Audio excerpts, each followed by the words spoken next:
तो मेरे मार्क्स 35 आते थे। 35 से 40 आया, 50 आया, 55 आया, 60 आया, करते करते मेरा मार्क्स गया 100 क्रॉस 100। जय हिंद दोस्तों। तो कैसे आप लोग? आशा करते हैं आप लोग सब अच्छे होंगे, मस्त होंगे, स्वस्थ होंगे। तो चलिए आज बात करते हैं एसएससी जीडी के ऊपर। जो बच्चे तैयारी कर रहे हैं, ये आपको पता ही होगा, टाइम नहीं है आपके पास, 35 से 40 दिन आपके हाथों में बची होगी एसएससी जीडी का एग्जाम के लिए, जो कि बहुत ही करीब आ चुका है। और मुझे पता है बहुत सारे बच्चों का मार्क्स कम आ रहा होगा और वो डीमोटिवेट हो रहे होंगे। तो उन्हीं के लिए मैं वीडियो बना रहा हूँ, क्योंकि मैं उस दौर से गुजर चुका हूँ। मैंने भी जब स्टार्ट किया था पढ़ाई ना, तो मेरे मार्क्स 35 आते थे। 35 से 40 आया, 50 आया, 55 आया, 60 आया, करते करते मेरा मार्क्स गया 100 क्रॉस 110। तो प्रैक्टिस सेट बहुत ज़रूरी है। आप एसएससी जीडी हो चाहे किसी भी लेवल के एग्जाम क्रैक करना चाहते हैं, तो पहले अपने आप को इस माइंड सेट कीजिए, माइंड को मजबूत करिए, तभी आप कुछ कर पाएंगे।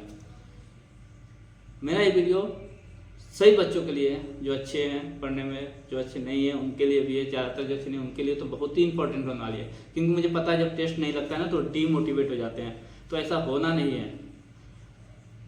हारा वही जो लड़ा नहीं। सुना ही होगा आपने 12th फेल मूवी पे, बहुत ही शानदार मूवी है। तो उस मूवी से सीखने वाले बहुत कुछ सीख गए होंगे, और ना सीखने वाले मूवी तो देख के निकल जाते हैं। तो मैं आपको यही बोलना चाहूँगा, जब वो एक चंबल गांव से उठकर उतने जहाँ पर कोई सुख सुविधा नहीं थी, फिर भी वो मेहनत करके एक आईपीएस बन सकता है, तो आप इतनी सुख सुविधा में, आपका मोबाइल है, लाइट है, सब चीज़ है, हर एक सुख सुविधा है, पेरेंट्स के द्वारा सुविधा मिल रही है, ठीक है, फिर भी आप अगर एक जीडी का एग्जाम क्वालिफाई नहीं कर पाते हैं, तो सुख सुविधा लेकर आपको किसी तरह का फायदा नहीं है। मोटिवेट होते हैं बच्चे चिंगारियों की तरह। जो चिंगारी देखे ना, जलते हैं, बुझ जाते हैं, तो मोटिवेट बच्चे उसी तरह होते हैं। तो उस चिंगारी की तरह मोटिवेट आपको नहीं होना है। अगर उस चिंगारी की तरह मोटिवेट होते हैं तो लाइफ में कुछ नहीं कर पाएगा। और किसी के द्वारा मोटिवेट नहीं हो, किसी के द्वारा मोटिवेट नहीं होना है आपको, चाहे वो मैं हूँ चाहे कोई भी हो समाज में। अगर मोटिवेट होना है तो खुद से होना है। वो किस तरह संभव है? तो जो लक्ष्य निर्धारित करके ना, आप लोग उस लक्ष्य तक पहुंचना है, और एक बार आप लोग हार जाते हैं ना, तो गिव अप कर देते हैं, नहीं होगा, हमसे नहीं होगा। क्यों नहीं होगा आपसे? किससे होगा? आपसे नहीं होगा। तो ये क्वेश्चन खुद से करिए। अपने माँ और पिता का चेहरा याद करिए कि उन्होंने किस तरह आपको पढ़ाया लिखाया और उस मुकाम तक पहुंचाने के लिए आपके पीछे मेहनत की है। तो आप उनके लिए मेहनत नहीं कर सकते हैं? यहाँ सेट कीजिएगा। इधर उधर घूमना, टाइम वेस्ट करना, लोगों के साथ बैठना, बातचीत करना, दोस्ती यारी में टाइम वेस्ट करना एकदम बेकार है। संगति ऐसा बनाइए जो खुद बढ़े और आपको भी आगे बढ़ाए। संगति ऐसा ना बनाए जो खुद तो डूबे आपको भी डुबा दे। देखिए, मैंने अपने लाइफ में जो जो सपना देखा था, मैं सब सपना पूरा हुआ। हालांकि ना वर्दी ने मुझे धोखा दिया, ना मैंने वर्दी को धोखा दिया। किस्मत तो जो लिखा होता है वही होता है। मेरा सपना था वर्दी पहनना, मैंने उसे प्राप्त कर लिया। हालांकि मैंने छोड़ दिया। हर इंसान की इच्छा होती है, उसके लाइफ में कुछ अलग करने की सोच होती है। तो मेरे भी कुछ अलग करने की सोच थी, इसलिए मैं छोड़ा।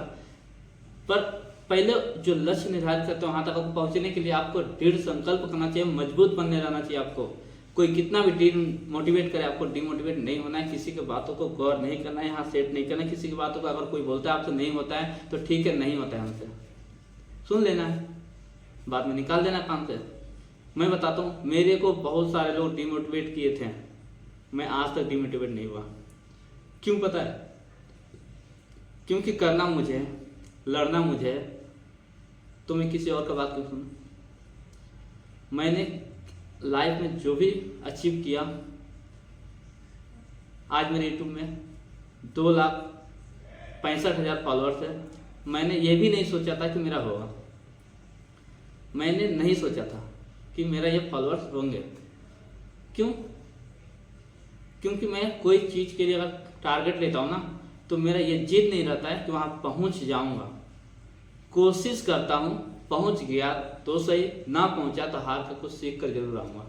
तो सीखने पर गौर कीजिए, सीखने पर अपने ध्यान को केंद्रित कीजिए। लक्ष्य को जो पाना है ना, ऑटोमेटिक आप प्राप्त कर लेंगे। मेरी बातें बहुत लोग को समझ में नहीं आ रही होगी, बहुत लोग ये भी बोलेंगे कि खुद कर नहीं पाता दूसरों को बोलता है। तो मैंने किया है, मैंने अपने लिए किया है। आपको नज़र में लगे या ना लगे, मैं अपने नज़र में सही हूँ और अभी भी जो कर रहा हूँ दुनिया को दिखा कर नहीं करना है मुझे। वो सुने ना कि तैयारी इतनी खामोशी से करो, तैयारी इतनी खामोशी से करो कि लोग आपको सड़कों पर चले ना तो बोले अरे ये तो नसीब से नौकरी पा गया, घूमते फिरते रहता था सारा दिन इधर उधर। तो आप जॉब पाइएगा फिर भी लोगों को दिक्कत होगी, नहीं पाइएगा तो बोलेगा आवारा था, घूमता था फिरता था, नहीं मिलेगा। पर आप घूमते थे फिरते था, उसमें तैयारी करके निकल गए ना, तो लोग बोलेंगे इस बंदा में दम है। तो किस्मत को देखेंगे, किस्मत को भरोसा पाया, ऐसा कुछ नहीं होता। मेरा ये वीडियो आप लोग के लिए, बस जीडी का एग्जाम बहुत ही करीब आ चुका है, आप लोग तैयारी कर रहे हैं तो किस माध्यम से तैयारी करना वो बताऊंगा आप इस वीडियो में। आप लोग तैयारी कर रहे हैं तो सबसे पहले दिन में 3 टेस्ट जरूर लगाएं। और आपको पता है ऑनलाइन एग्जाम हो रही है तो टेस्ट लगाना है आपको टेक्स्ट बुक के द्वारा। किसके द्वारा? टेक्स्ट बुक के द्वारा। उस टेक्स्ट बुक के द्वारा ही मैंने टेस्ट लगाकर एग्जाम क्वालिफाई किया हूँ। एक नहीं 2 एग्जाम में क्वालिफाई किया हूँ उस टेक्स्ट बुक के द्वारा, बहुत ही कम समय में। RWA का है वो भी बहुत ही अच्छा, उसके द्वारा भी आप तैयारी कर सकते हैं।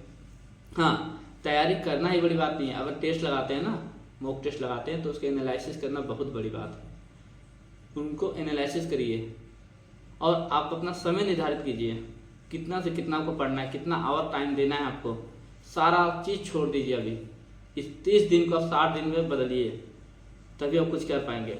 आपको करना कुछ नहीं है, सुबह उठना है एकदम सुबह 3 बजे उठकर पहले आपको क्या करना है, जो भी चीज़ आप पिछला दिन पढ़े उसको रिवाइज करना है।